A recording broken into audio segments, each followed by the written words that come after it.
నీకు కావాలని పిలిస్తే రాడు. నువ్వు అందరి ముందు అంటే ప్రెస్ ఛానల్స్ వాళ్ళందరినీ పిలిచి నువ్వు చేసిన తప్పులన్నీ ఒప్పుకుని గ్రాని కాళ్ళ మీద పడి క్షమాపణ చెప్పాలి. సిద్ధుని ఇక్కడి నుంచి ఎలా తీసుకెళ్లాలో నాకు బాగా తెలుసు.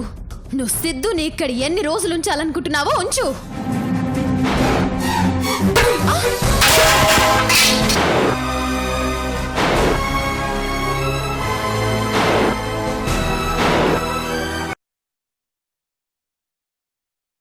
మీ నిజాయితీని నిరూపించుకోండి, లేదంటే మీరు మోసగత్తెలని ఇదంతా కావాలనే చేశారని ఒప్పుకోండి. నందిని, అంత కర్మ మాకేం పట్టలేదు. నీ కాపురం సరిచేసే బాధ్యత నాది. నీ ఫ్రెండ్గా నీ పెళ్లికి బాధ్యత తీసుకున్నాను. ఇప్పుడు ఒక మనవరాలిగా ఆవిడ పేరు పాడవకుండా పెళ్లిలో ఏం జరిగినా దానికి పరోక్షంగా నేనే కారణం కాబట్టి ఈ బాధ్యత కూడా తీసుకుంటున్నాను.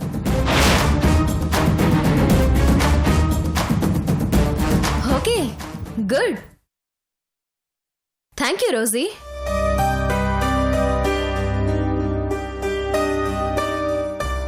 అమ్మా, ఏంటమ్మా ఇది? అసలు అమ్మమ్మ ఇలా ఎందుకు చేసింది? ఇన్ని సంవత్సరాలుగా సంపాదించిన పేరుని ఇప్పుడెందుకు ఇలాంటి పనులు చేసి పోగొట్టుకుంటోంది? అసలే నందిని నాగిన్ లాంటిది. దానికి ఏ హాని చేయకుండానే కాటు వేయాలని చూస్తుంది. ఇంకా హాని జరిగితే ఏం చేస్తుందో అమ్మమ్మ ఆలోచించలేదా? ఆవిడ చేసే పనులన్నీ ఇలాగే ఉంటున్నాయి రోజీ. అక్కడ రోడ్డున పోయే దాన్ని తీసుకొచ్చి నెత్తిన పెట్టుకొని నా భర్తని నాకు దూరం చేసింది. ఇప్పుడు సిద్ధుని తెచ్చి ఇంట్లో పెట్టుకొని నందినిలో పగ పెంచుతోంది. ఇప్పుడు నువ్వు నందిని జీవితాన్ని సరిచేస్తానని మాటిచ్చావు, కానీ అమ్మనెలా ఒప్పిస్తావు? ఆవిడికి పట్టుదలొస్తే ఒక్క మెట్టు కూడా దిగదు. యువతల నందిని అస్సలు వదలదు. మధ్యలో మాటిచ్చి నువ్వు అనవసరంగా ఇరుక్కుపోయావు రోజీ. అలా అని భయపడి నేను వెనక్కి తగ్గనమ్మా. ఆవిడ మనవరాలిగా ఆవిడకెంత పట్టుదలుందో నాకు అంతే ఉంది.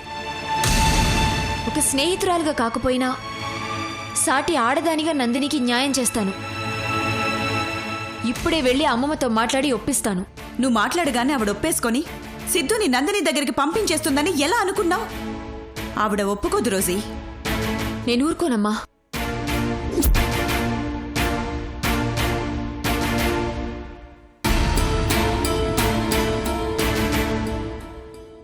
అమ్మమ్మా,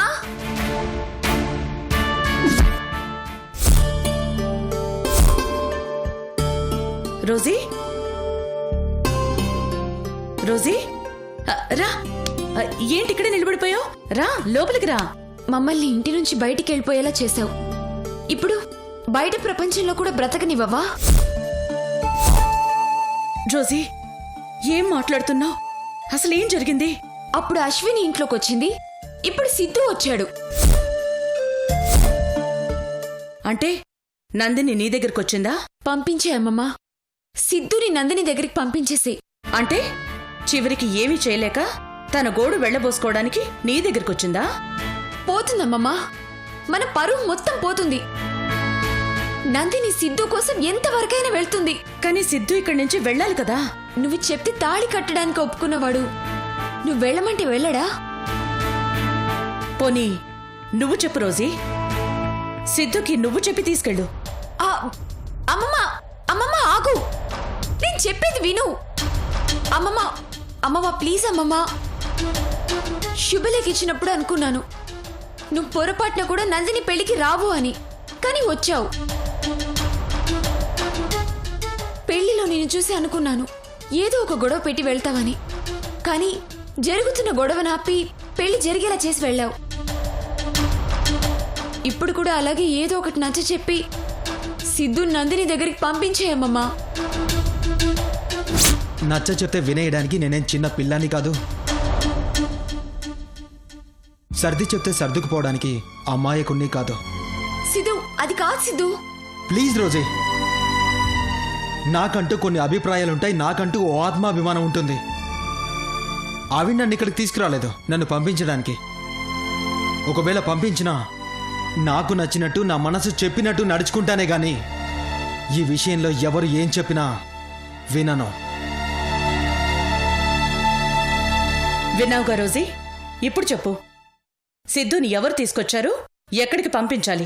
అమ్మమ్మ, సిద్ధు ఇక్కడే ఉంటే నీ కూతురు నీ మనవరాలు ఈ ఊళ్ళో ఉండరు.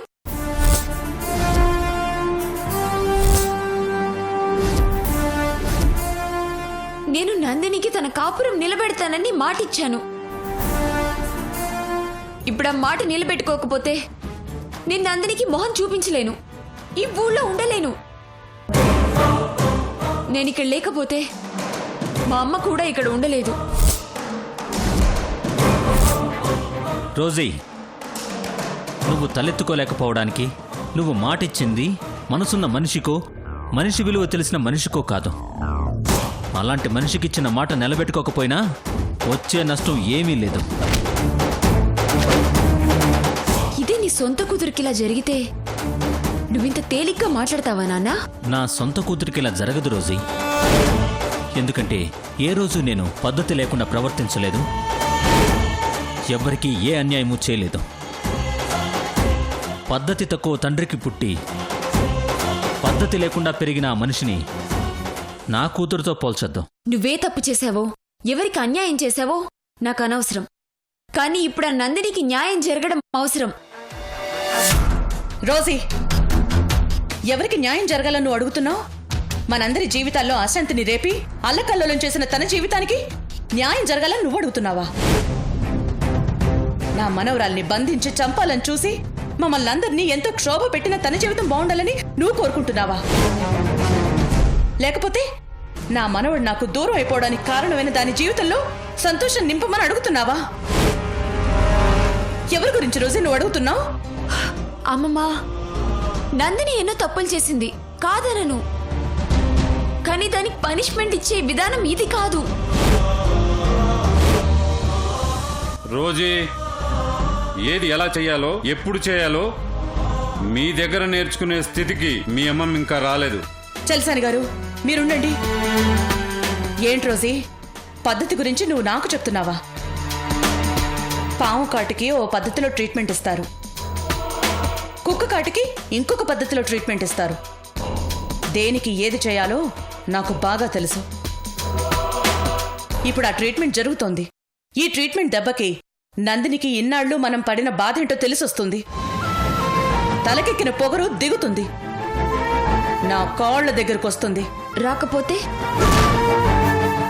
అవునమ్మా, రాకపోతే ఏం చేస్తావు? తను మీరు అనుకున్నట్టు అంత తేలిగ్గా తగ్గే రకం కాదు. తగ్గకపోతే ఎలా తగ్గించాలో నాకు బాగా తెలుసు రోజీ.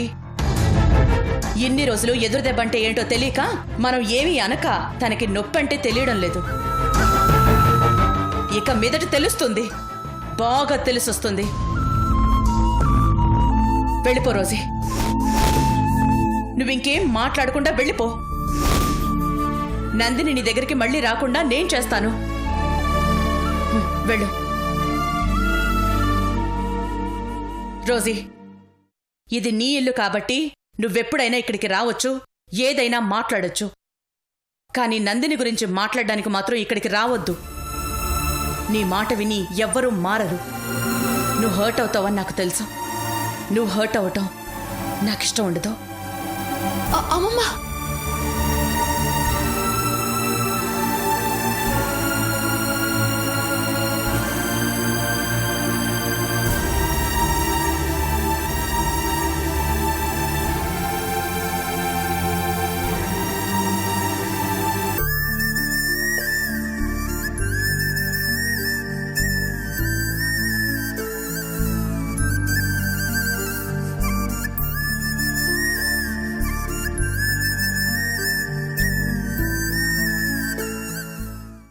హలో,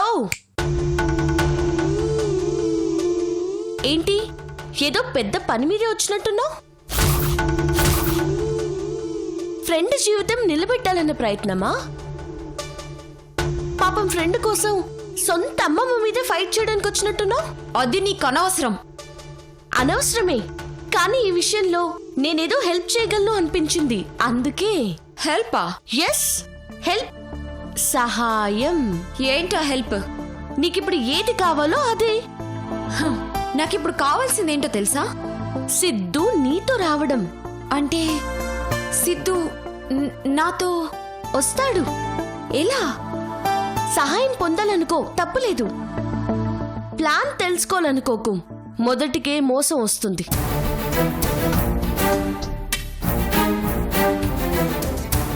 అయినా నువ్వు నాకు ఈ సాయం ఎందుకు చేస్తున్నట్టు? ఈ ప్రపంచంలో ప్రతి మనిషికి పక్క మనిషి చేయాల్సిన సహాయం ఒకటి ఉంటుంది. అంటే నేను నీకు సహాయం చేయాలా? ఏంటా సహాయం? లోకిని ఇక్కడ వదిలేసి వెళ్ళిపోవాలి. ఇప్పుడు లోకి నాతో రావట్లేదే. ఇప్పుడే కాదు, ఎప్పటికీ ఇక్కడే వదిలేయాలి.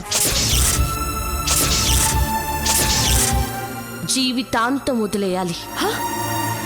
నందిని సిద్ధులు కలవడానికి నేను లోకిని ఎందుకు వదిలేయాలి? హా, మరి లోకి జీవితంలోకి నేను రావాలంటే నువ్వు ఉండకూడదు కదా.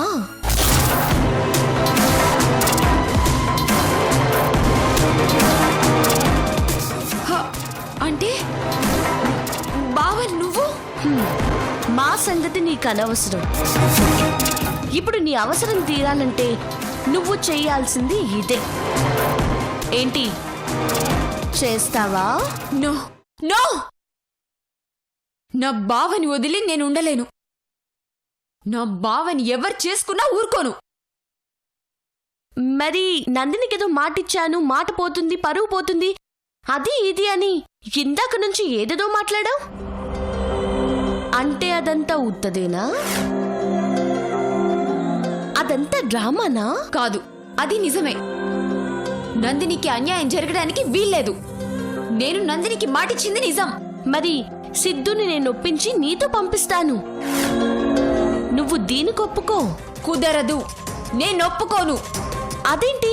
మనకొకటి కావాలంటే ఒకటి వదులుకోవాలి కదా. ఏదేమైనా నేను నా బావను వదులుకోను. త్యాగాలు, నీతులు పక్కోళ్ళకి చెప్పడానికి అన్నమాట. మన దాకా వస్తే కుదరదంతే. అంతేనా? నేను నా బావని ఎంత ఇష్టపడుతున్నాను, నా బావ కోసం ఎన్ని కలలు కన్నానో నీకేం తెలుసు?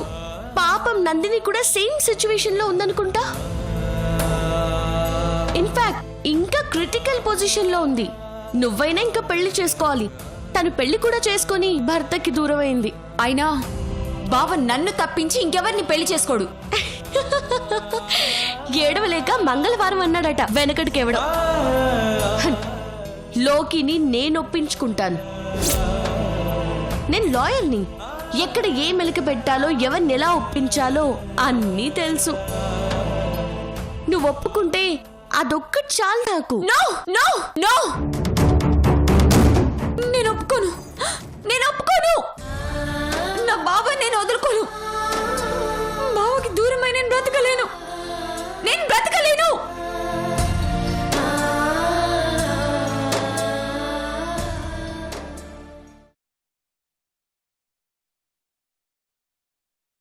నేనసలు ఆ టైంలో వెళ్ళుండాల్సింది కాదు.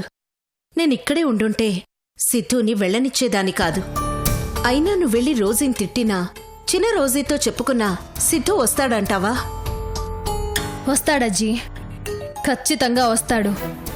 సెంటిమెంట్తో కదిలిస్తే ఎవరైనా షేక్ అవ్వాల్సిందే.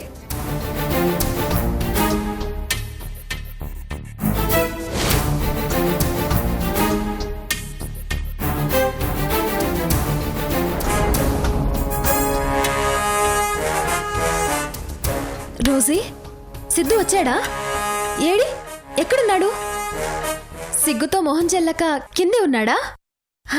అయినా నా దగ్గర సిగ్గేంటి? రాలేదు నందిని, సిద్ధు రాలేదు.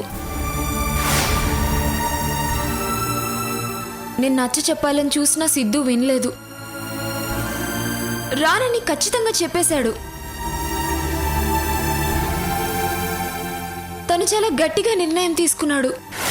రోజీ ఏం మాట్లాడలేదా? రోజీ సిద్ధుకి నచ్చ చెప్పలేదా? సిద్ధుని వెళ్ళమనలేదా? నాకు తెలుసు, ఇదంతా రోజీ ప్లాన్. నన్ను దెబ్బ కొట్టే దారి లేక సిద్ధుని తన వైపుకి తిప్పుకొని నా మీద వెపన్లా ఉపయోగించాలని చూస్తోంది. అసలు రోజీ ఇలా చేస్తుందని నేను కల్లో కూడా అనుకోలేదు. అజ్జి, నువ్వు నా పక్కన చేరుతావని రోజీ అనుకుందా?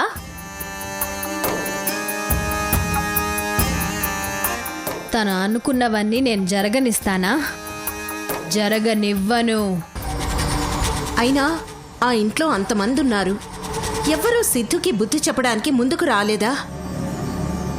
లేదజ్జీ, అందరూ నందిని మీద చాలా కోపంగా ఉన్నారు కదా, ఆ కోపాన్నంతా ఇప్పుడు చూపించుకుంటున్నారు, ఒక్క అశ్విని తప్ప.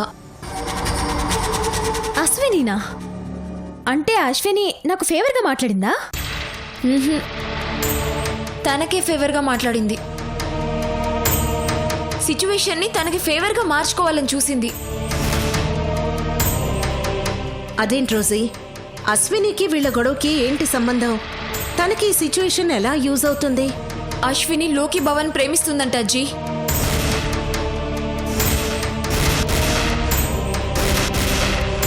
పెళ్లి కూడా చేసుకోవాలనుకుంటుందంట. అదేంటి, లోకి నువ్వు ఒకరినొకరు ఇష్టపడుతున్నారని తనకి తెలీదా? తెలుసు. మరెందుకు ఇష్టపడుతోంది? అజ్జి, ఇప్పుడు తను ఎందుకు ఇష్టపడుతుందనేది ఇంపార్టెంట్ కాదు, తను నాకు ఫేవర్గా ఏం మాట్లాడిందనేదే ఇంపార్టెంట్. చెప్పు రోజీ, అశ్విని ఏం మాట్లాడింది? సిద్ధు నీ దగ్గరికి రావాలంటే నేను లోకి బావని వదిలేయాలంట, పర్మనెంట్ గా బావకు దూరం అవ్వాలంట. అలా చేస్తే తను సిద్ధుని ఇక్కడికి వచ్చేలా చేస్తుందంట.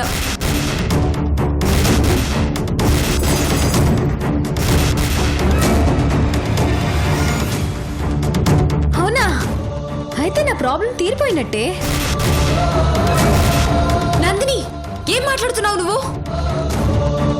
అవును రోజీ, నువ్వు లోకిని మర్చిపో, అప్పుడు సిద్ధు నా దగ్గరికి వచ్చేస్తాడు. ఆ అశ్విని ఏదైనా అంటే అది ఖచ్చితంగా చేయగలుగుతుంది. నందిని! అవును రోజీ, ఒక్కసారి నువ్వే ఆలోచించు. సిద్ధుకి నాకు పెళ్ళైపోయింది, ఒక బంధం ఏర్పడిపోయింది, కానీ మీకు ఏ బంధమూ లేదు, జస్ట్ ప్రేమించుకున్నారంతే. నాకు సిద్ధు దూరం అయితే నేను చాలా నష్టపోతాను, కానీ నువ్వు లోకికు దూరం అయితే నీకు పెద్దగా వచ్చే నష్టం ఏమీ ఉండదు, కాకపోతే కొన్ని రోజులు బాధ ఉంటుంది అంతే. ఎంత తేలిక చెప్పావు నందిని. నాకు లోకి దూరం అయితే పెద్ద నష్టం ఉండదా? నీకు సిద్ధు ఎంతో, నాకు నా బావ అంతకంటే ఎక్కువ. నీది సిద్ధుది భార్యాభర్తల బంధమైతే మాది మానసిక సంబంధం. మాకు పెళ్లి కాకపోయినా మానసికంగా ఎప్పుడో భార్యాభర్తలం అయిపోయాం. ఆ విషయం నీకు బాగా తెలుసు. మరి అలాంటి బంధాన్ని మర్చిపోమని ఎలా అనగలుగుతున్నావు నందిని? నందిని, అయినా సిద్ధు కోసం తను లోకిని వదులుకోవడం కరెక్ట్ కాదు. అసలు లోకి దీనికి ఎందుకు ఒప్పుకుంటాడు? రోజీ చెప్తేనే రానని అంత గట్టిగా చెప్పింది సిద్ధు, అశ్విని చెప్తే ఎందుకొస్తాడు? అజ్జీ, ఏంటి నీ మనవరాల మీద ప్రేమ? అంటే నువ్వు నాతో చేతులు కలపడం, నా వైపు ఉండడం అంత అబద్ధమా? చచా, అదేం లేదు నందిని, నేను ప్రాక్టికల్గా మాట్లాడుతున్నాను. నువ్వే ఆలోచించు, లోకేకి ఈ విషయం తెలిస్తే ఊరుకుంటాడా?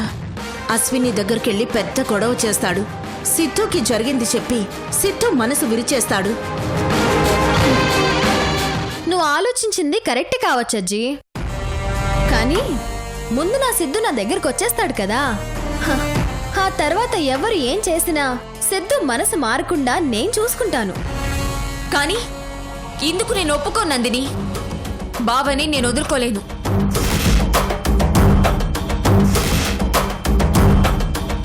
అంటే నువ్వు నీ బావతో సుఖంగా సంతోషంగా ఉంటావు, నేను మాత్రం నా సిద్ధుని దూరం చేసుకుని బాధపడుతూ ఉండాలా? అది కాదు నందిని. సిద్ధుని రప్పించుకోవడానికి ఈ దారి కాకపోతే ఇంకో దారి ఉంటుంది. కానీ బావ ఒక్కసారి పరాయవాడైపోతే ఇంకా జీవితాంతం నా వాడు కాలేడు కదా నందిని. మరీ అంత స్వార్థంగా ఆలోచించేదానివి నాకు మాట ఎందుకు ఇచ్చావు? నా పెళ్ళెందుకు చేశావు? ఎందుకు సిద్ధుని తీసుకొస్తానని చెప్పావు? అంటే అవన్నీ ఉత్తుత్తి మాటలే అన్నమాట. మీరాడిందంతా నాటకం అన్నమాట. లేదు నందిని, ప్లీజ్. నిజంగానే నేను నీకు మాట ఇచ్చాను. దానికోసం ఏం చేయమన్నా చేస్తాను. కానీ బావని దూరం చేసుకోమంటే మాత్రం చేయలేను.